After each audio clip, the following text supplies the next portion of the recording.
Si Dr. Sinan Gidi ay Senior Fellow sa Usaping Turkey sa Foundation for Defense of Democracies. Dr. Gidi, sa depensa, gaano kahalaga ang pagtaas ng demand para sa sandatang Turko at sistema ng depensa sa Himpapawid? Nagbibigay ba talaga ito sa Turkey ng pangmatagalang impluensya sa mga estado sa Gulpo at iba pang mga aktor sa reyon? Posible, isa sa nakakaintrigang bagay sa industriya ng armas ng Turkey na umaagaw ng pansin ng mga internasyonal na tagamasid ay kung gaano karami ang inilalabas ng Turkey. Ngunit ang pamunahing issue ay karamihan sa mga sistemang inilalabas ng Turkey ay prototype pa lang. Ang Steel Dome, ang unahing air defense system ng Turkey na sinasabing katumbas ng Iron Dome, ay hindi pa magagamit bago mag-2030. Hindi pa natin alam kung gaano ito kabisa noon. Katulad ng mga ikalimang henerasyon na Khan fighter, hindi pa rin natin alam ito kahit may ilang bansa nang pumirma ng kasunduan sa Turkey para bilhin. Pero isa pa rin itong hindi napatutunayang plataporma na walang independenteng datos na nagpapatunay na pasado ito sa ikalimang henerasyon na fighter sa stealth, combat at avionics. Pero muli, pagdating sa larangan ng mga drone, napatunayan na talaga ng Turkey ang sarili nito.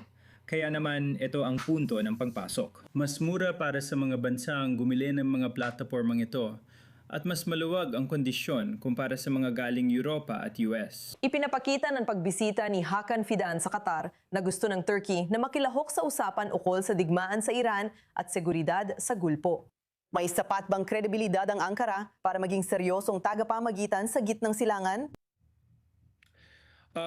TBD ay to be determined. Ibig ko sabihin, malaki na ang nasirang ugnayan ng Turkey sa mga aktor sa reyon dahil sa suporta nito sa mga teroristang grupo tulad ng Hamas. Tama, si Fidan ay nag-host ng pinuno ng Shura Council sa Ankara noong nakarang linggo.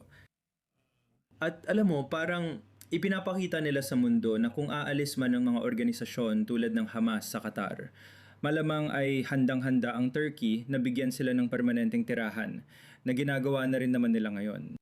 Sa digmaan sa Iran, nanatiling may komunikasyon ang Turkey sa Tehran, rehimeng Islamiko at Estados Unidos. Ngunit hindi pa napatutunayan epektibo itong tagapamagitan para mapaupo ang mga Iranian sa negosasyon sa mga Amerikano.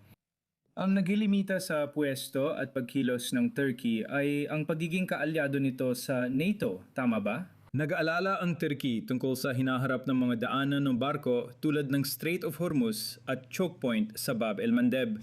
Pero ang problema ay hindi talaga handa ang Turkey na tiyakin ang kalayaan sa paglalayag gamit ang malalakas nitong kakayahang militar tulad ng pag-alis ng mga mina, hindi lang talaga sila handang gamitin ang mga ito. Mas makikinabang sila kung mananatili na lang sa gilid at panuorin ang mga pangyayari.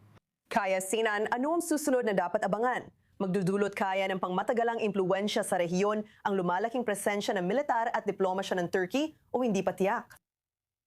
Tama, kaya hindi dapat maliitin ang pag-unlad ng militar ng Turkey. Alam mo, sa ngayon, mukhang marami pa ring pagdududa at tanong tungkol sa bisa ng halimbawa bagong ICBM ng Turkey na ipinakita nila. Pati na rin ang kanilang UAV air fleet na nasa prototype pa lang. Pero linawin na natin ito. Ang budget ng Ministry of Defense ng Turkey ay tumaas ng 30% kumpara noong nakaraang taon. Malaki ang suporta ng gobyerno sa mga pribadong kontratista at sanggay ng Ministry of Defense na naglalaan ng pondo at RD para paunladin ang mga kakayahan. Noong dekada 2000 tinanggihan ng Administrasyong Bush ang pagbenta ng mga drone pandigma sa mga Turko, kaya sinabi nilang gagawa kami ng sarili naming mga drone pandigma. Pinagtawanan ng mga Amerikano noon, pero tingnan mo ang bansa ngayon. Dr. Sinan Gidi, salamat at nakasama ka namin at sa pagbabahagi ng pananaw mo sa I-24 News English na yon. Salamat.